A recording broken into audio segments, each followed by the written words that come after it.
What if someone knew before getting onto the plane that this plane is going to disappear somewhere, and it's their last journey? Of course, taking a seat near to window is way far. No one will even come near to that plane. We humans have become so advanced, but still, we did not know when and where we are going to disappear from this world. That's what happened to the Flight 739. They did not even know that they will soon going to meet their end.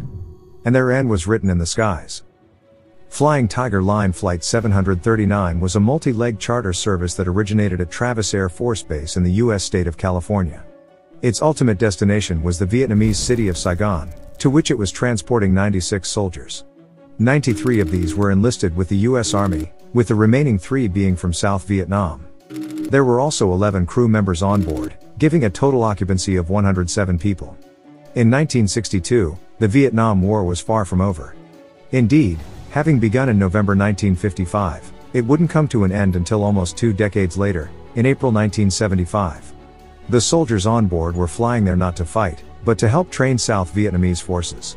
The aircraft operating the flight was a Lockheed L-1049H Super Constellation, registered as N6921C. ATDB. Aero shows that it spent most of its career at Flying Tiger Line, but did also serve Lufthansa on a leased basis. According to the Aviation Safety Network, it first flew in 1957. En route to Saigon, the flight was set to make several refueling stops. These were to take place in Honolulu, Wake Island, Guam, and the Philippines, Clark Air Base. The first 2 of these saw delays due to engine maintenance having to be carried out. Nonetheless, it reached Guam as planned on March 15. After just under 2 hours on the ground, the Freelance Star reported that the flight departed Guam just before 9 p.m. The estimated duration of its westbound flight to the Philippines was reportedly around 8 hours, although the aircraft had enough fuel on board to fly for another hour on top of that. Having climbed to a cruising altitude of 18,000 feet, the aircraft reported its position as being 13 degrees 40 and 140 degrees 0 E just under an hour and a half into the flight. A little over an hour later, it was expected to reach the coordinates of 14 degrees 0 and 135 degrees 0 E. However, radio operators in Guam were unable to contact the flight at this time. It was never seen or heard from again, despite an extensive search operation. After the aircraft failed to arrive at Clark Air Base in the Philippines, the flight was declared as having gone missing on the morning of March 16, 1962. Search and rescue operations began promptly, catalyzed by a Liberian tanker ship's reported sighting of an explosion around the time of the plane's disappearance.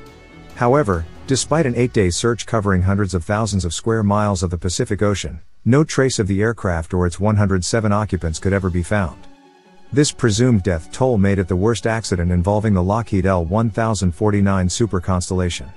Various conspiracy theories regarding sabotage have arisen. The most reliable of all is that the plane was carrying a large number of C4 and other explosive materials with it, and due to some fault these explosives blew up the plane, but the flight's exact fate will likely remain unknown.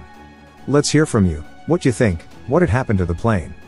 Mention your thoughts in the comments section below.